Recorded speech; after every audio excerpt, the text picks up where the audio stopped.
আসসালামু আলাইকুম, welcome back to my channel. আজ গ্রাম থেকে আমার অনেক পছন্দের খাকরান শাক নিয়ে এসেছে, তাই ভাবলাম আজ যেহেতু খাকরান পাতার ভর্তা তৈরি করব, তার রেসিপিটি আপনাদের সাথে শেয়ার করি। এইভাবে খাকরান পাতা ভর্তা করলে একদমই গলা ধরবে না। আর যারা ভয়েতে খাকরান পাতা খান না যে গলা ধরবে, তারা এভাবে খাকরান পাতা ভর্তা করে দেখবেন, গলা ধরবে না। আর এই ভর্তাটা খেতেও হয় অপূর্ব। প্রথমেই দেখিয়ে দিচ্ছি এই শাকটা দেখতে কেমন হয়।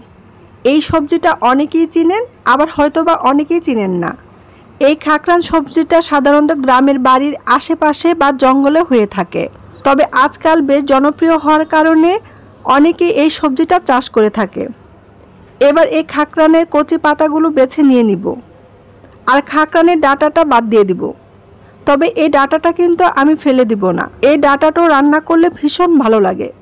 সমস্ত খাকরলে পাতা বাছা হয়ে গেলে পাতাগুলো ভালো করে ধুয়ে নিয়ে মোটা কুচি করে কেটে নিব।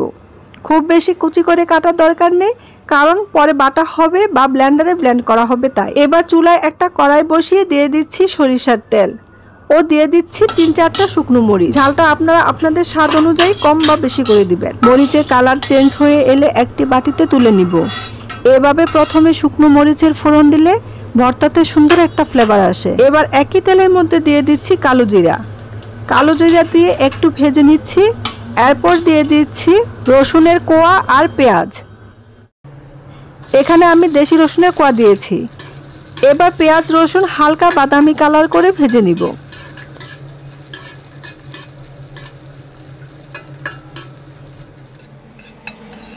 পেঁয়াজ রসুন হালকা ভাজা হয়ে গেছে। এবার এর থেকে অর্ধেকটা পেঁয়াজ অন্য একটি বাটিতে তুলে নিব।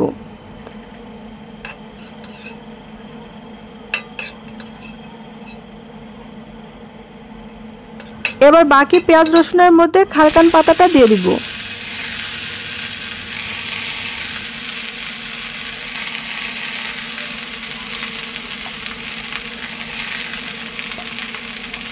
খাকরান পাতাগুলো দিয়ে সামান্য লবণ দিয়ে নিচ্ছি, এতে করে পাতাগুলো তাড়াতাড়ি সিদ্ধ হয়ে যাবে।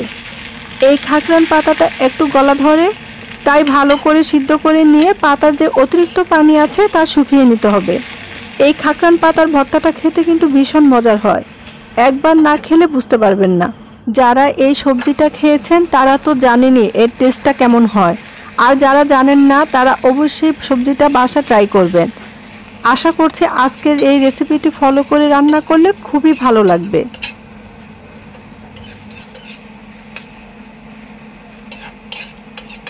এই শাকটা ভালো করে টেলে নিতে হবে, যাতে এই শাকে কোনো প্রকার পানি ভাব না থাকে। এই শাকটা ভালোভাবে টালা হলে গলা ধরবে না।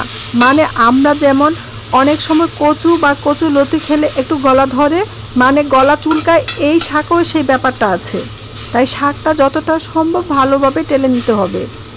শাকটা টালা হয়ে গেছে, দেখুন কতটা শাক ছিল আর কেমন অল্প হয়ে গেছে। খাকরান শাকটা ভাজা হয়ে গেছে। এবার চুলা থেকে নামিয়ে ভর্তাটা তৈরি করে নিব। খাকরান পাতার ভর্তাটা আজ আমি শিলপাটায় তৈরি করব। এই ভর্তাটা শিলপাটায় তৈরি করলে বেশি টেস্টি হয়, তবে আপনারা চাইলে ব্লেন্ডারে ব্লেন্ড করেও ভর্তাটা তৈরি করতে পারেন।